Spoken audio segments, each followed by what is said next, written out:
Bismillahirrahmanirrahim. Assalamualaikum warahmatullahi wabarakatuh. Alhamdulillahirabbil alamin wassalatu wassalamu ala asyrofil mursalin wa ala alihi wa sahbihi ajmain. Amma ba'd. Pertama-tama kita panjatkan puji dan syukur kehadirat Allah Subhanahu wa taala yang telah memberikan nikmat iman, nikmat Islam serta nikmat panjang umur sehingga kita dapat berkumpul dalam menjalankan salat subuh berjamaah dan insya Allah akan dilakukan dengan kuliah subuh.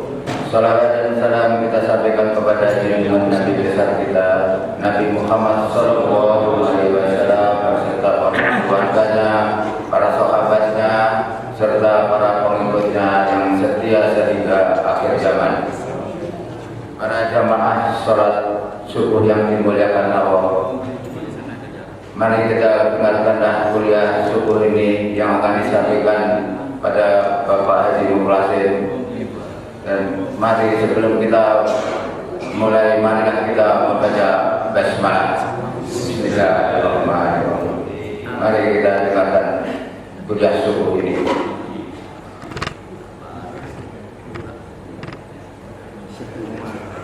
Bismillahirrahmanirrahim. Assalamualaikum warahmatullahi wabarakatuh. Alhamdulillahilladzi asra bi 'abdihi laylan minal masjidil haram ilal masjidil aqsa alladzi barakna hawlahu linuriyahu min ayatina innahu was-sami'ul basir. Asyhadu an la ilaha illallah wahdahu la syarika lah wa asyhadu anna Muhammadan 'abduhu wa rasuluh lahu mulku wa lahul hamdu wa huwa 'ala kulli syai'in qadir. Allahumma shalli wa sallim wa barik 'ala Muhammad wa 'ala alihi wa ashabihi wa man tabi'ahum bi ihsanin ila yaumil akhir. Amma ba'd.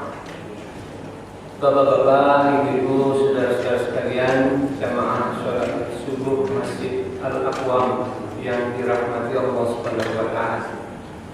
Mari senantiasa kita pandai mensyukuri segala nikmat yang telah dikaruniakan Allah pada kita. Terutama Allah berikan kesehatan ketika salah satu di antara organ tubuh kita tidak berfungsi dengan baik. Betapa repotnya. Satu contoh, beberapa hari yang lalu baru saya kemarin dari rumah sakit dirawat kira-kira 8 hari. Ada sedikit benjolan di usus besar, jadi di lambung, namanya hemoroid kata dokter begitu. Harusnya dioperasi, tapi kemudian karena masih tahap kedua, belum stadium 3 atau 4. Kalau 3 atau 4 itu memang mutlak harus dioperasi. Nah, kemudian saya minta ke dokter dicoba dulu dengan obat. Nah, ini masih dalam perawatan. Kemudian ketika tangan kiri saya diinfus, otomatis tugas tangan kiri harus dikerjakan oleh tangan kanan. Itu repotnya bukan main dari segi tugas-tugas tangan kiri. Walaupun kadang-kadang tangan kiri ini sering dianggap tugas remeh. Misalnya ketika ke kamar mandi, itu kan tugasnya tangan kiri, tugas yang kurang enak. Tetapi ketika harus yang melaksanakan tangan kanan, repot nggak? Ya, sangat repot. Belum lagi ketika kita mestinya sholat berdiri dan harus duduk, ini juga ada sesuatu yang mengganjal di perasaan, nggak lega rasanya. Nah, itulah maka senantiasa kesehatan kita ini diisi dengan beribadah kepada Allah secara maksimal sebagai bentuk kesyukuran kita kepada Allah Subhanahu wa taala. Kalau sehat itu murah atau mahal? enggak kebalik. Iya, kalau sehat itu gratis, tanpa harus bayar. Tapi begitu sakit, nah ini malah mahal bayar, karena harus mengeluarkan biaya yang cukup besar tergantung dari penyakitnya. Nah maka kesehatan itu mempunyai nilai makna kenikmatan yang luar biasa. Maka mestinya kita selalu mengisinya dengan mensyukurinya. Salawat serta salam semoga senantiasa dilimpahkan dan dicurahkan kepada junjungan besar Muhammad Rasulullah SAW beserta para keluarga, para sahabat dan seluruh umatnya yang senantiasa istiqomah mengikuti sunnah-sunnahnya hingga yaumul qiyamah insyaallah. Ibu-ibu, bapak-bapak, saudara-saudara sekalian, di penghujung bulan Rajab ini sebentar lagi kemudian sudah masuk bulan Sya'ban. Rangkaian bulan Rajab. Bulan Rajab itu bulan keberapa? Lupa ya. Kalau bulan Juni bulan keberapa? Ke-6 ya. Tapi ditanya bulan Rajab keberapa? Ke-7 ya. Karena bulan Rajab itu Rajab, Sya'ban, Ramadan itu satu rangkaian Syahrullah. Bulan Rajab itu bulan ke-7, bulan Sya'ban bulan ke-8, lalu nanti Ramadan itu bulan ke-9. Itu satu rangkaian. Nanti akan dirangkai berikutnya, bulan-bulan berikutnya yaitu Syawal, Dzulqa'dah, Dzulhijjah. Itu juga satu rangkaian. Jadi bulan-bulan yang memang diperintahkan Allah ada ibadah-ibadah tertentu yang terkait dengan itu. Nah maka bagi yang pada tahun ini mendapat izin Allah berkesempatan menunaikan ibadah haji, ini sudah beberapa kali mengikuti manasik. Ada yang mau berangkat? Ada Pak Bayan ya, kita doakan mudah-mudahan sehat walafiat, lancar semuanya di tanah suci Mekah, mendapatkan kemudahan melaksanakan rangkaian ibadah haji dan umroh dan kembali menjadi hajjan mabrur insyaallah.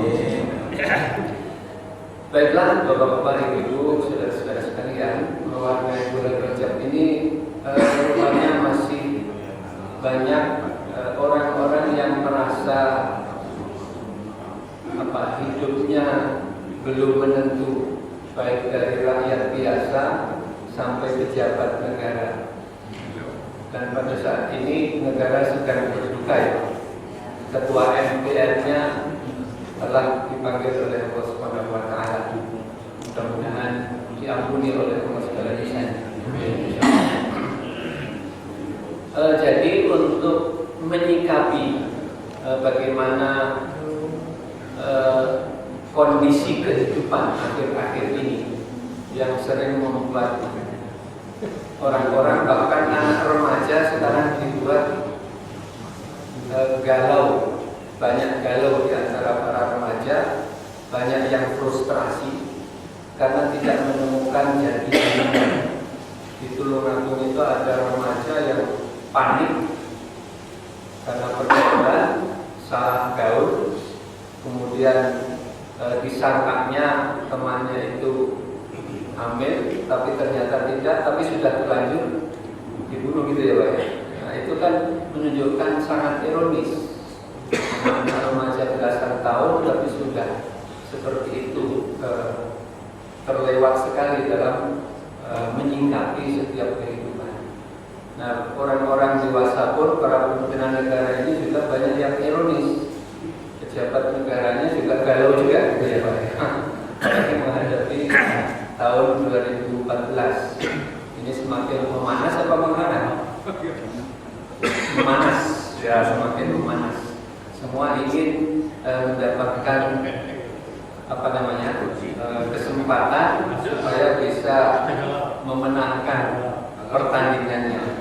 Tapi bagaimana kita menyikapi kaitan dengan bulan Rajab yang ada peristiwa besar, yaitu peristiwa Isra dan Mi'rajnya Nabi Muhammad sallallahu alaihi Wasallam. Walaupun sudah berkali-kali, tapi tidak ada salahnya kita sebagai hamba Allah kita tangkap pencerahan dari peristiwa Isra dan Mi'raj. Isra Mi'raj yang diabadikan oleh Allah sendiri di surat Al-Isra ayat 1 sudah hafal semuanya. Kita baca sama-sama Pak biar lebih hafal lagi. A'udzu billahi minasy syaithanir rajim.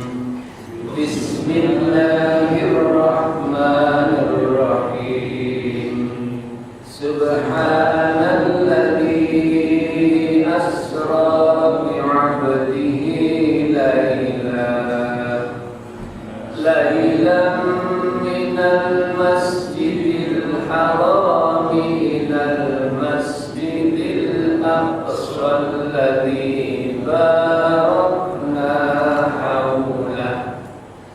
alladzi barakna hawlahu linuriyahu min ayatina innahu was-sami'ul basir. Sadaqallahul azim. Arti atau terjemahannya secara bebas, Allah mengungkapkan diawali dengan Subhana, Maha Suci Allah. Dengan dirinya sendiri Allah mengungkapkan Subhana Alladzi yang telah asra memperjalankan bi'abdihi hambanya, yaitu Nabi Muhammad sallallahu alaihi wasallam, lailan pada malam hari, minal masjidil haram dari masjidil haram di Mekah, ilal masjidil aqsa ke masjidil aqsa di Palestina, alladzi barakna haulah yang telah kami berkahi sekelilingnya, kata Allah, linuriyahu min ayatina, agar kami perlihatkan kepadanya sebagian dari tanda-tanda kebesaran kami, kata Allah. Innahu was-sami'ul basir. Sesungguhnya Allah Maha mendengar, Maha melihat.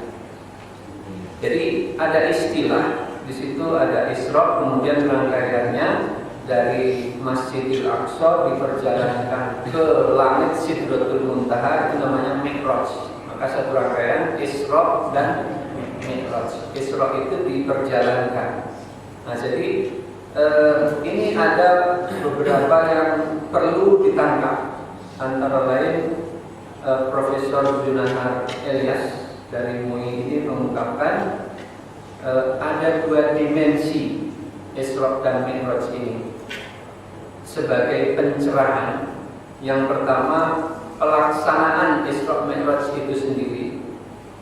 Apa yang perlu ditangkap sebagai pencerahan? Pelaksanaan Isra Mi'raj ini ada dua hal yang penting, yaitu secara akidah dan secara ilmu pengetahuan.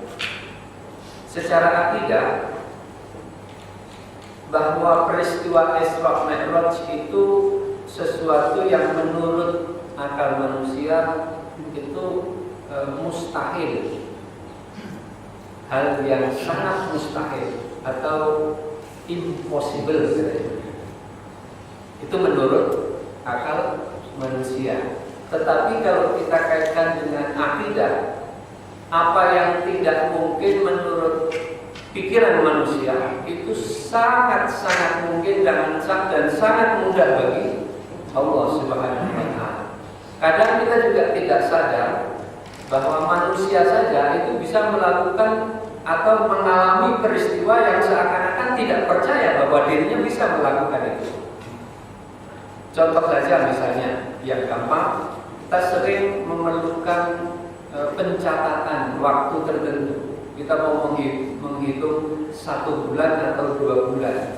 Menulis 2 bulan itu berapa detik Pak menulis? Tanggal 1 sampai tanggal 30 paling nggak 1 menit. Itu kan artinya kita bisa melompat waktu 1 bulan, 2 bulan, bahkan kita menghitung 1 tahun kita mencatat nanti tahun depan ada program apa, membuat program itu berapa lamanya? Sebentar kan? Itu kita kadang-kadang tidak berpikir secara logika. Padahal itu bisa dilakukan. Belum lagi ada hal-hal yang kadang kita mengalami sesuatu yang di luar kemampuan kita sendiri. Ada seseorang yang sudah dinyatakan oleh dokter penyakit ini tinggal nunggu akhir dari hidupnya, tinggal beberapa saat lagi. Itu menurut perkiraan dokter. Tapi dengan keyakinan dirinya kemudian mohon kepada Allah. Kalau lagi sakit doanya Allahumma Rabban nasi al-ibil ba'sa ishfi antas syafi la shifa'a illa shifa'uka shifa'an la yughadiru saqama. Dengan keyakinan kemudian mohon pada Allah, tidak ada yang bisa menyembuhkan kecuali Engkau ya Allah. Itu tidak jarang yang kemudian mungkin dengan perantara herbal dan lain sebagainya ternyata itu membuahkan hasil sehat wal afiat. Belum lagi kalau nanti di tangan suci itu pasti akan mengalami setiap hamba Allah itu akan pasti mengalami pengalaman spiritual yang di luar kemampuannya sendiri, tapi atas pertolongan Allah. Itu pasti nanti masing-masing tentu akan mengalami. Nah, jadi hal-hal ini meyakinkan. Jadi kalau peristiwa Isra Mi'raj itu menurut manusia biasa tidak mungkin, tapi bagi Allah sangat mungkin dan sangat mudah. Dalam semalam dari Masjidil Haram ke Masjidil Aqsa, kalau itu ditempuh perjalanan lewat darat itu berpuluh-puluh jam. Kemudian dari Masjidil Aqsa ke Sidratul Muntaha, yang kalau di hadis Muslim itu dirangkai cukup panjang hadisnya menggunakan kendaraan namanya buraq. Nah, buraq itu walaupun digambarkan seperti kuda tapi tidak persis kayak kuda gitu ya, cukup besar, dan juga artinya buraq itu sendiri kan kilat cahaya. Nah, jadi digambarkan begitu satu malam dari Masjidil Haram ke Masjidil Aqsa, dari Masjidil Aqsa ke Sidratul Muntaha sampai langit ke-6, kemudian malaikat mempersilahkan langsung menghadap kepada Allah, bertemu dengan beberapa Rasul sebelumnya. Nah, antara lain Nabi Musa yang itu kemudian memberikan pertimbangan kepada Nabi Muhammad. Nah, jadi ini kan sesuatu yang kalau hanya logika pikiran manusia semalam ditempuh dari bumi ke langit, di atas langit menghadap Allah. Nah, jadi secara keimanan itu mungkin saja kalau bagi Allah, karena kehendak Allah itu tidak akan mungkin dijangkau oleh pikiran manusia. Jadi dalam agama, dalam keimanan, menangkap pemahaman akidah itu kan laksana, kalau menurut Imam Ghazali, laksana mata dan cahaya, kata Imam Ghazali. Mata tidak akan berfungsi dengan baik kalau melihat tanpa cahaya. Gelap gulita, ada nggak manfaatnya mata kita? Nggak ada. Ini kita bisa melihat karena adanya cahaya. Tapi kalau misalnya mati lampu, gelap gulita, tidak ada sinar, nah mata ini seperti buta, nggak ada gunanya. Sebaliknya, cahaya itu tidak akan berfungsi kalau dilihat dengan mata buta. Ya, orang buta walaupun terang benderang tetap nggak bisa menangkap cahaya itu. Maka dalam agama secara akidah itu ada logika, tapi juga ada yang tidak bisa ditangkap dengan logika, namanya ghaib. Alladzina yu'minuna bil ghaib. Jadi kalau sudah menangkap yang ghaib, nah itu tidak mungkin dijangkau dengan logika manusia. Maka ini sebagai pencerahan bahwa Isra Mi'raj itu bagi Allah sangat mudah dan sangat memungkinkan. Kemudian secara ilmu pengetahuan itu kan perjalanan itu journey perjalanan Rasulullah itu kan ada dua perjalanan outer journey, perjalanan secara fisik, karena bi'abdihi memperjalankan hambanya. Nah, ini ada beberapa pendapat, tapi yang kuat adalah bahwa Nabi Muhammad itu diperjalankan ya jasadnya ya rohnya dua-duanya. Bi'abdihi, abdun itu jasad dan roh, dua-duanya memang diperjalankan oleh Allah. Secara fisik itu menggunakan dari buruk. Maka bagi ilmuwan lalu meneliti, ini perjalanan ini kan perlu sarana transportasi. Kalau Allah memberikan ilustrasi itu buruk, cahaya, maka bagi ilmuwan kemudian meneliti. Oh, kalau begitu memang perjalanan jauh itu harus ditempuh dengan sarana transportasi tertentu. Maka dikembangkanlah alat sarana transportasi. Ada kendaraan mobil, motor, ada bahkan kereta. Kereta itu sekarang di Cina dan Jepang itu sedang mengembangkan kereta yang super cepat. Dan itu dirancangnya itu sudah tidak, kalau pas jalan tidak nempel rel lagi. Jadi relnya hanya sekedar untuk magnet ya. Nah, sehingga perjalanan itu bisa diperkirakan 800 km per jam. Bayangkan, kalau kereta kita ini, kereta Indonesia itu berapa kecepatannya? Ada yang 200 kan? Belum ada ya, 150 lah paling ya. Kalau pas lagi cepat kan 150 km per jam.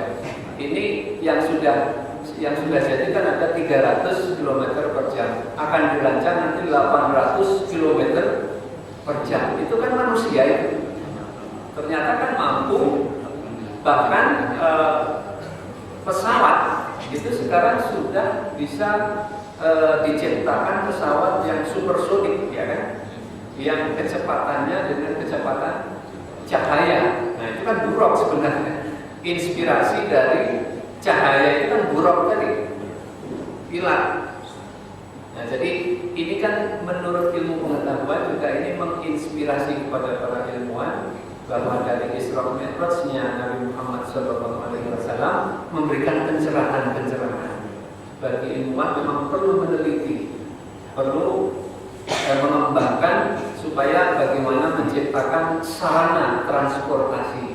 Ini terinspirasi dari perjalanannya Rasulullah. Ada perjalanan secara jasad, yaitu outer journey namanya, dari bumi ke langit kan outer journey, perjalanan dari satu tempat ke tempat lain. Tapi di samping outer journey ada inner journey, perjalanan rohnya tadi. Jadi perjalanan jasad, jasmani dan rohani itu dua-duanya menjadi pencerahan. Kemudian yang dimensi kedua, pencerahan ini hasil dari Isra dan Mi'raj. Yang kita tahu hasil utamanya yaitu Rasulullah langsung menghadap kepada Allah tanpa perantara. Inilah kekhususan dari pelaksanaan sholat, yaitu Nabi Muhammad langsung dipanggil oleh Allah dan diperintahkan tanpa perantara malaikat Jibril, yaitu diperintahkan menunaikan ibadah sholat yang awalnya 50 waktu, kemudian atas pertimbangan Nabi Musa, karena Nabi Musa sudah menyampaikan kepada Nabi Muhammad, saya sudah mencoba ke umatku tidak mampu untuk 50 waktu sehari semalam. Nah, maka cobalah minta pertimbangan, minta keringanan kepada Allah. Itu akhirnya sampai bolak-balik ringkas cerita gitu. Kalau di hadis itu diuraikan berkali-kali sampai 9 kali ya Pak ya. Jadi 50 akhirnya dikurangi 5 sampai terakhir 5 waktu atau 5 kali. 5 waktu Pak ya. 5 waktu bukan 5 kali ya. 5 waktu, dan dikatakan oleh Allah 5 waktu ini fadilahnya atau pahalanya sama dengan 50 waktu, karena apa yang sudah difirmankan oleh Allah tidak dirubah. Nah, jadi 5 waktu, tapi keutamaannya, fadilahnya itu sama dengan 50 waktu, karena sekali menunaikan sholat wajib itu dinilai 10 kebaikan. Jadi kalau 5 waktu, jadi 5 kali 10, 50 kebaikan. Jadi itu inti, maka hasil dari pelaksanaan Rasulullah peristiwa Isra Mi'raj ini hendaknya menjadi pencerahan ibadah kita. Ibadah terutama sholat yang ini mempunyai kekhususan, maka Rasulullah sendiri memang memberikan jaminan terhadap pelaksanaan ibadah sholat ini. Antara yang sudah kita hafal bersama yaitu hadis Rasulullah, awwalu ma yuhasabu bihil abdu yaumal qiyamah as-shalah. Pertama kali yang akan dihisab bagi seorang hamba di hari kiamat nanti adalah sholat. Idza sholahat sholaha sa'iru amali. Apabila sholat itu bagus, sempurna, maka dijamin, ini Rasulullah yang jamin, dijamin seluruh amalnya pasti akan baik. Tapi sebaliknya, wa idza fasadat, apabila sholatnya itu rusak, maka fasada sa'iru amali, maka juga rusak semua amal perbuatannya. Nah, ini kan jaminan Rasulullah, karena Rasulullah sendiri sangat memahami, sangat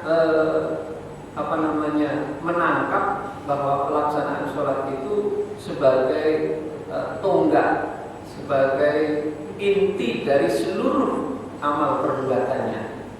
Nah, maka dalam pelaksanaan sholat ini perlu kita ambil nilai-nilai, bukan sekedar gugur kewajiban, karena banyak yang menunaikan ibadah sholat tetapi sekedar menggugurkan kewajiban. Yang penting sudah sholat. Padahal sholat itu luar biasa kalau kita mau menangkapnya. Dulu pernah kita bahas, ada 2 pertanyaan yang perlu kita pahami. Yang pertama, mengapa kita sholat? Masih ingat kan? Ibu, jawabannya apa? Mengapa kita sholat? Karena diperintah oleh Allah. Kan gampang itu jawabannya. Tapi ini mempunyai makna yang dalam. Artinya apa?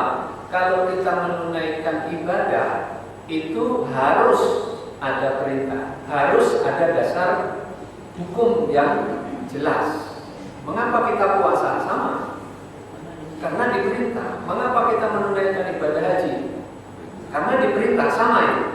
Jadi tidak boleh membuat atau menciptakan ibadah sendiri tanpa ada perintah. Nah, ini yang tidak boleh. Jadi kalau ibadah itu harus ada perintah, itu yang pertama. Lalu kalau kita tingkatkan pertanyaan ini yang kedua, mengapa Allah mewajibkan hambanya untuk menunaikan sholat? Masih ingat jawabannya Pak? Mengapa Allah mewajibkan hambanya untuk menunaikan sholat? Apakah Allah butuh sholat hambanya? Enggak. Apakah kalau semua orang di dunia ini sholat semua, taat semua, kemudian kekuasaan Allah tambah? Tidak juga kan? Tidak ngaruh, enggak ngaruh bagi Allah. Atau sebaliknya, kalau seluruh manusia di dunia ini tidak ada yang sholat, ingkar semua, apakah Allah berhenti jadi Tuhan? Enggak juga. Jadi kalau begitu, mengapa Allah mewajibkan sholat? Ternyata yang butuh sholat itu adalah hambanya, manusianya. Secara fitrah, secara naluri, maka dikatakan jadikanlah sholat itu sebagai istirahatmu. Istirahat sesungguhnya sholat itu.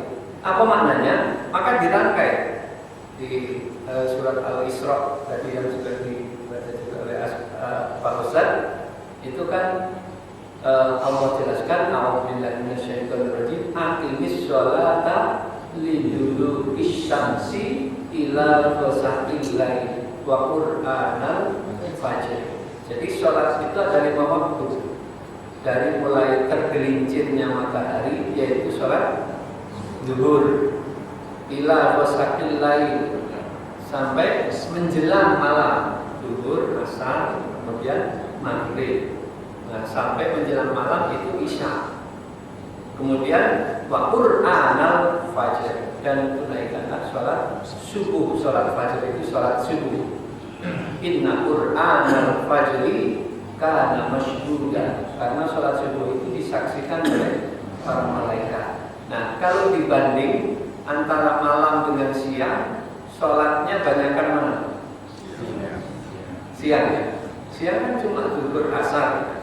Kalau malam, maghrib, isya, subuh. Nah, berarti lebih banyak malam waktunya. Nah, maka kejadian malam di surat Al-Isra tadi lailan, maka disebut oleh Allah lailan, pada malam hari. Ini ternyata bukan sekedar hanya pergantian siang kemudian jadi gelap malam, tapi mempunyai makna yang sungguh indah malam itu. Bisa lebih khusyuk pada malam hari. Nah, di surat Al-Ankabut Allah juga menjelaskan, a'udzubillahi minasyaitonir rajim, "Utlu ma uhiya ilaika minal kitabi wa aqimis shalah." Bacalah Al-Qur'an yang telah diwahyukan kepadamu wahai Nabi Muhammad, dan laksanakan salat. Innas sholata tanha 'anil fahsya'i wal munkar. Dan ketahuilah dan salat itu sesungguhnya mencegah dari perbuatan keji dan mungkar. Waladzikrullah akbar, dan sholat itu lebih besar keutamaannya dari ibadah yang lain. Wallahu ya'lamu ma tasna'un, dan Allah Maha mengetahui apa yang kamu kerjakan. Nah, jadi sholat itu sesungguhnya mempunyai keutamaan yang luar biasa dibanding dengan ibadah-ibadah lain. Waladzikrullah akbar, jadi melalui sholat itu mempunyai keutamaan luar biasa. Nah, maka tidak sekedar pelaksanaan sholatnya, maka ada 2 yang harus ditangkap dari sholat itu. Yang pertama, ibaratnya seperti badan kita ini, ada jasad, ada fisik. Nah, fisiknya sholat itu adalah kaifiyah, tata cara sholat. Tata cara sholat itu ada 2 hal, yaitu bacaan dan gerakan. Bacaan harus sempurna, gerakan juga harus sempurna. Itu baru fisiknya. Itu kaifiyahnya. Kata Rasulullah, "Shallu kama ra'aitumuni usolli." Salatlah kamu sebagaimana kamu lihat aku sholat. Bukan diartikan sholatlah harus dengan usolli, bukan begitu Pak ya. Tapi shallu kama ra'aitumuni usolli. Sholatlah kamu sebagaimana kamu lihat aku sholat. Itu kata Rasulullah begitu. Bukan kalau sholat harus pakai usolli, bukan begitu maknanya Pak. Ini sering kadang-kadang dimaknai kalau sholat harus pakai usolli. Usolli itu membimbing saja, membimbing supaya niat kita niat sholat. Tapi tidak mesti bahwa sholat itu ini kalau nggak pakai usolli nggak sempurna. Nah, sering jadi perdebatan yang panjang. Padahal maknanya itu sholatlah kamu sebagaimana kamu lihat aku sholat. Melihatnya lewat mana? Lewat hadis Rasulullah. Nah, jadi sholat yang secara fisik itu bacaan dan gerakan. Gerakannya kalau kita perhatikan luar biasa. Dari mulai takbiratul ihram, berdiri, kemudian rukuk, i'tidal, sujud 2 kali, 1 rakaat itu 360 derajat, sama dengan jumlah ruas. Kalau dihitung seluruh tubuh kita ini ada 360 ruas. Artinya 1 rakaat itu semua ruas itu bergerak, sama dengan lingkaran. Nah, lingkaran itu berputar, sama dengan gerakannya bumi, langit, seisinya. Semua adalah bersujud kepada Allah. Wa yasjudu man fis samawati wa man fil ardh. Semua sujud kepada Allah. Maka yang kedua, ruhnya sholat itu apa? samping kaifiyahnya, tapi juga ada rohnya yang harus menyertai, yaitu khusyuknya seorang hamba melaksanakan sholat. Maka kalau dua-duanya ini bisa sempurna, itu baru namanya sholat yang bermakna. Maka dalam pelaksanaan sholat itu berproses. Pada saat kita masih balita, itu dipaksa untuk sholat. Dipaksa nggak? Iya dulu, anak kita dipaksa. Kadang-kadang bangunin susah juga, tapi harus dipaksa memang. Pertamanya begitu. Nanti yang kedua, terpaksa. Terpaksa harus sholat. Apa terpaksa itu? Ya karena sudah tahu hukumnya, kalau tinggal sholat hukumnya sama dengan orang kafir, kan gitu Pak ya. Kata Rasulullah kan, bainar rajuli wal kafir, bainar rajuli wal mukmin tarkus sholat.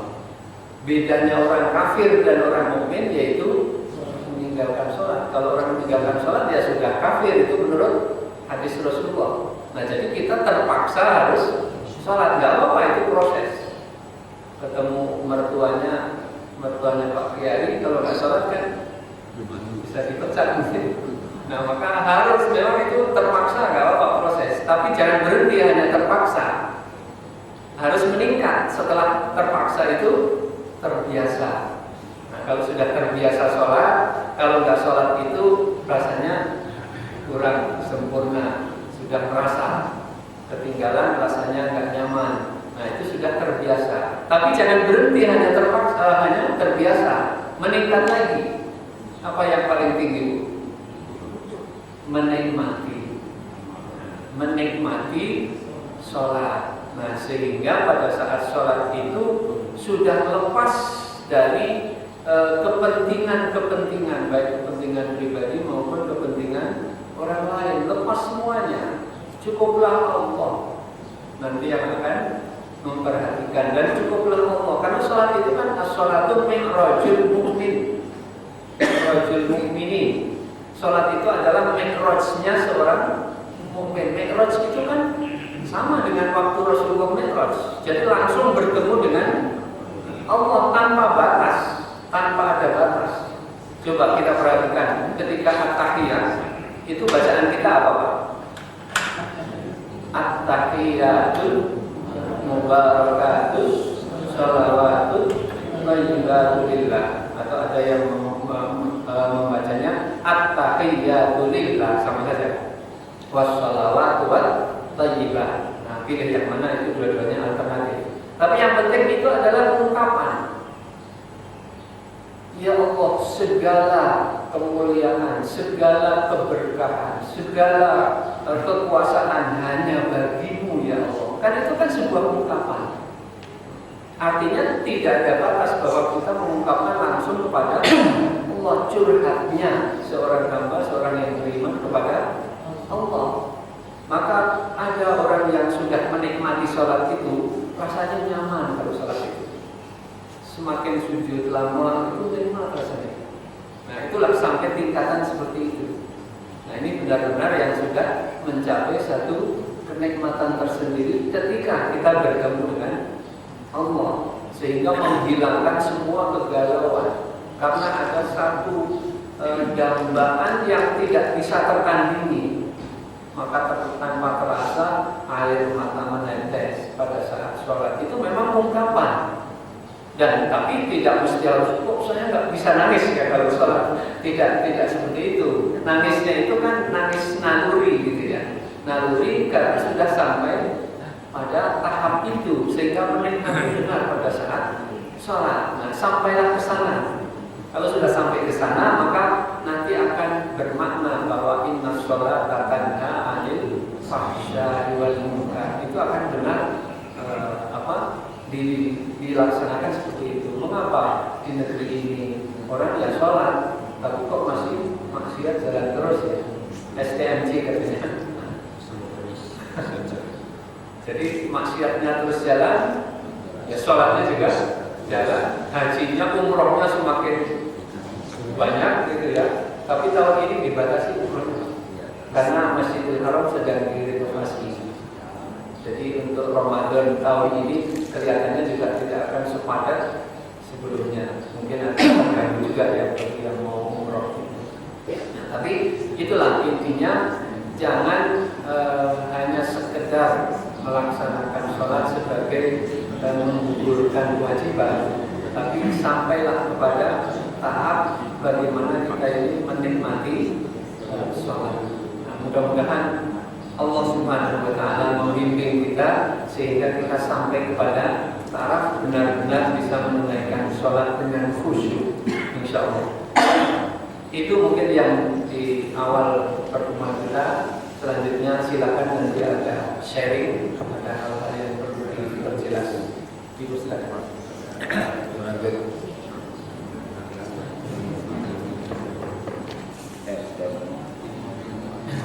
Halo. Halo.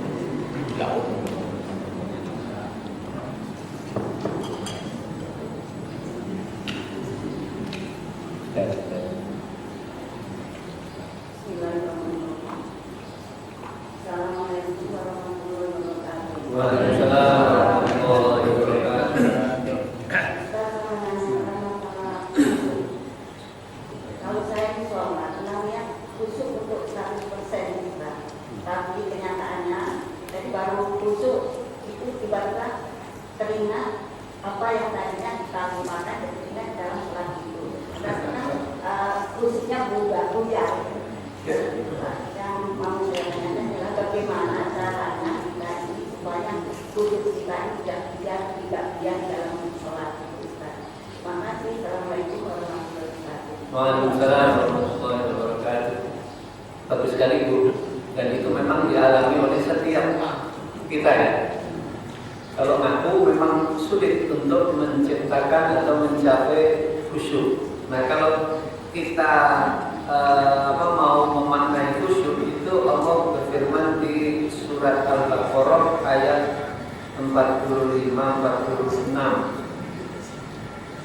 Al-Baqarah ayat 45-46. A'udzubillahi minasyaitonir rajim.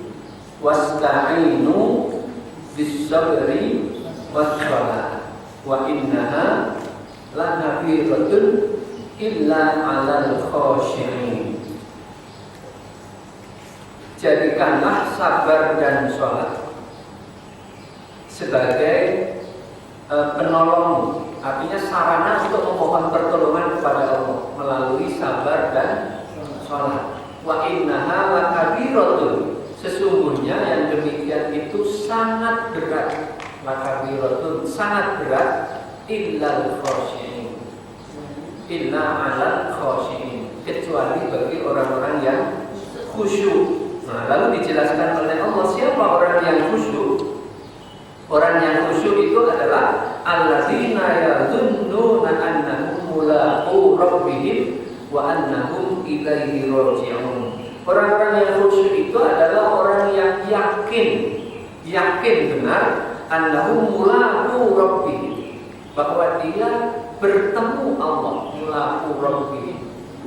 Jadi pada saat sholat itu memang benar-benar yakin ketemu dengan Allah. Nah, itu kesana Bu. Kuncinya kalau mau khusyuk itu menciptakan seakan-akan, ya bukan seakan-akan ya, merasa bahwa dirinya sedang berhadapan dengan Allah. Itu kita latih memang. Itu juga proses, itu tidak bisa serta-merta. Karena yang namanya iblis, setan itu memang pandai sekali menggodanya. Wah, kamu sudah khusyuk, benar ya, benar. Nah, itu selalu begitu. Bahkan ketika di luar sholat itu mencari barang nggak ketemu, ini yang sering terjadi begitu sholat. Oh, itu di sana setan mimbo itu. Nah, itu memang penyakit kan? Penyakitnya seperti itu. Pintarnya setan iblis menggoda manusia. Tapi semakin kita dilatih untuk yakin kita berhadapan dengan Allah, wa annahum ilaihi raji'un, dan pasti nanti kita akan kembali kepada Allah. Jadi dua hal yang untuk melatih kita supaya khusyuk. Pada saat kita hendak menunaikan sholat, bersiaplah bahwa kita ini mau menghadap Allah. Ekstrimnya begini, ekstrimnya ini saya sholat terakhir. Setelah ini saya sudah nggak bisa sholat, mau disolatin saya. Artinya apa? Iya, sudah mau mati. Nah, gimana kalau kita mau mati sholatnya di mana? Nggak ada kesempatan sholat lagi, kira-kira gimana?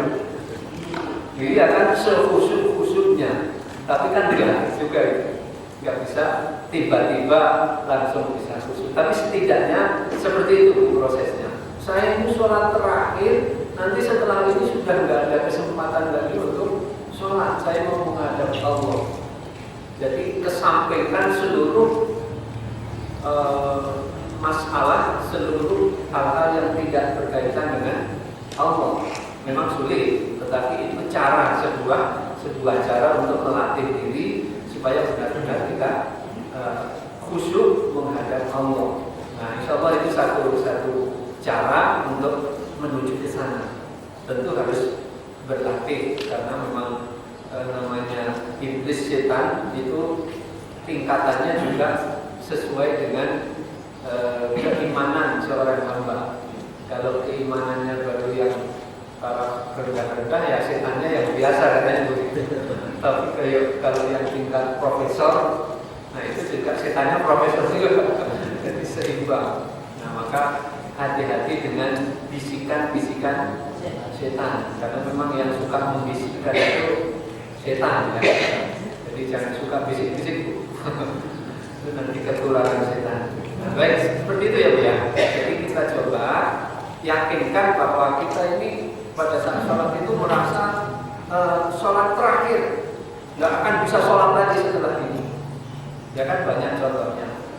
Ustaz Jeffrey kan sehat walafiat itu tiba-tiba ya dalam waktu detik kan sudah meninggal tanpa sakit, tanpa ada apa, serangan motor, tapi disinyalir katanya meninggalnya sebelum jatuh dari motor, itu sudah meninggal. Tapi kan itu sebuah gambaran ada yang memang sangat mudah ya, sangat mudah untuk menghadap Allah. Nah, mudah-mudahan husnul khotimah. Kita kan juga menginginkan begitu. Jangan berprasangka atau jangan mengira bahwa yang mati itu yang sakit duluan. Kan belum tentu kan. Ya, yang sehat walafiat mati juga itu sudah kehendak Allah. Ada yang sudah sakit, sudah dirawat beberapa kali malah nggak mati-mati itu kan. Bukan kehendak manusia. Itu semuanya adalah kehendak Allah. Maka ketika kita sholat itu, ini sholat saya yang terakhir, insya Allah itu melatih kita untuk bisa khusyuk. Mudahnya begitu Bu ya. Nah, baik, mungkin ada yang lain, silakan. Ya, selanjutnya.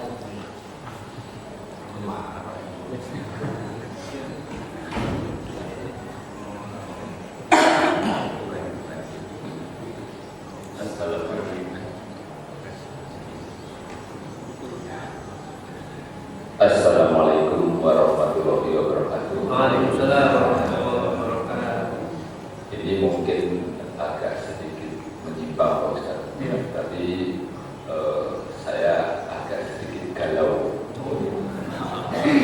Jadi di dalam Al-Quran itu menyebutkan nama ada Abdul atau Abdullah, kemudian ada Bashar, kemudian ada satu lagi ada insan. Nah ini kan kadang mana yang betul, ataukah hanya dari sisi gramatika atau dari sisi arti secara harfiah atau bagaimana. Terima kasih.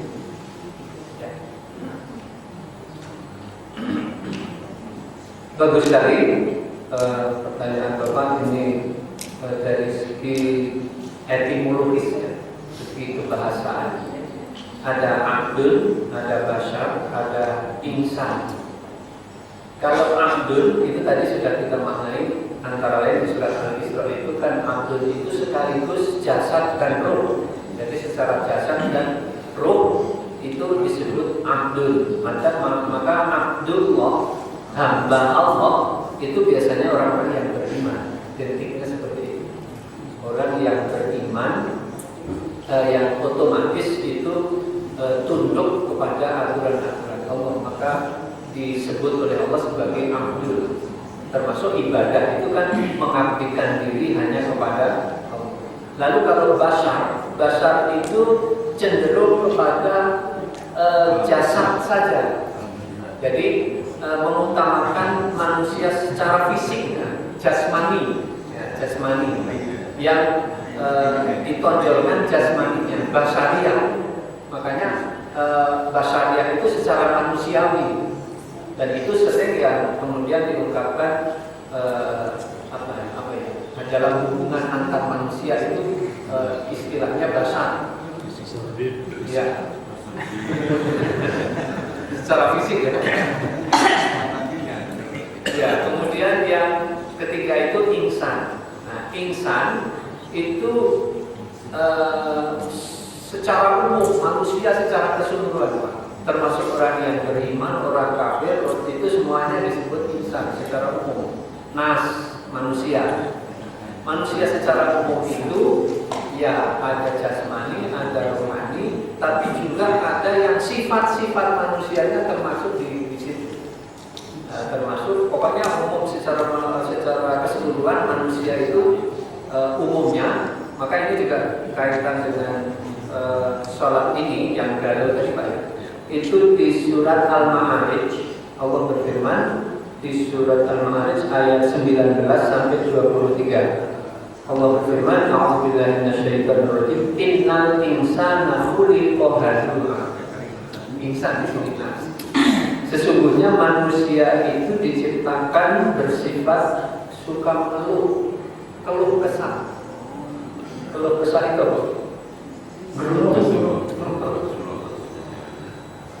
Ila massahu syarru jazuma.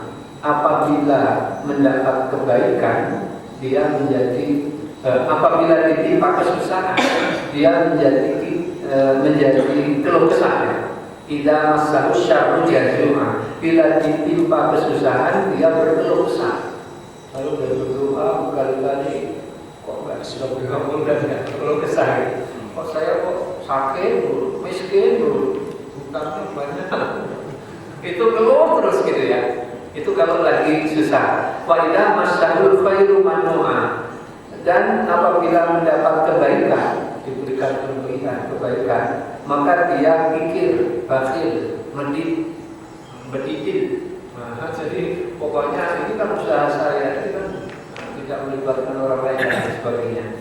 Tapi illal musolli, kecuali orang-orang yang melaksanakan sholat, alladzina hum an sholatihim daimun, yang mereka itu tetap konsisten, setia melaksanakan sholatnya.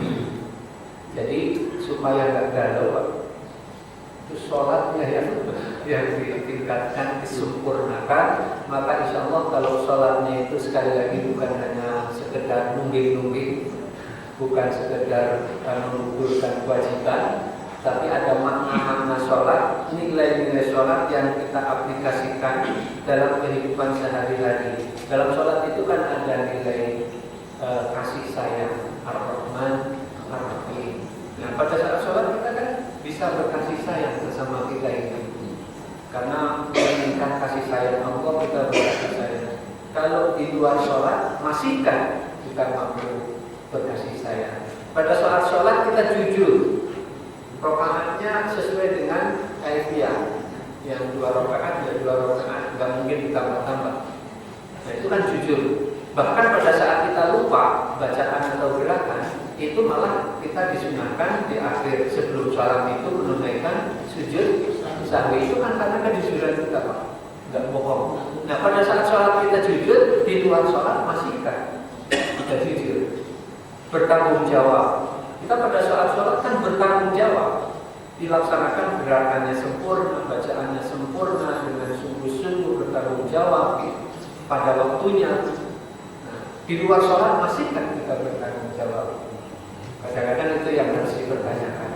Di luar sholat, mari nilai-nilai sholat itu kita terapkan dalam kehidupan, baik di dalam diri sendiri, di keluarga maupun di masyarakat dan bernegara. Insya Allah demikian. Ya. Ya, innal insana fi ahsani taqwim, itu termasuk juga. Sesungguhnya manusia diciptakan makhluk yang paling termasuk itu. Masih ada? Masih ada. Kalau tidak mau Cukup? kalau cukup kita tutup. Ya, baik. Mudah-mudahan apa yang sudah kita diskusikan, kita bahas menjadi ilmu yang bermanfaat, dan insya Allah kita tetap beribadah, terutama mendirikan sholat dengan khusyuk kepada Allah Subhanahu wa Ta'ala. Kita akhiri dengan membaca doa kafaratul majelis. Bismillahirrahmanirrahim. Subhanakallahumma wa bihamdika asyhadu an la ilaha illa anta astaghfiruka wa atubu ilaik. Rabbana atina fid dunya hasanah wa fil akhirati hasanah wa qina adzabannar. Walhamdulillahi rabbil alamin.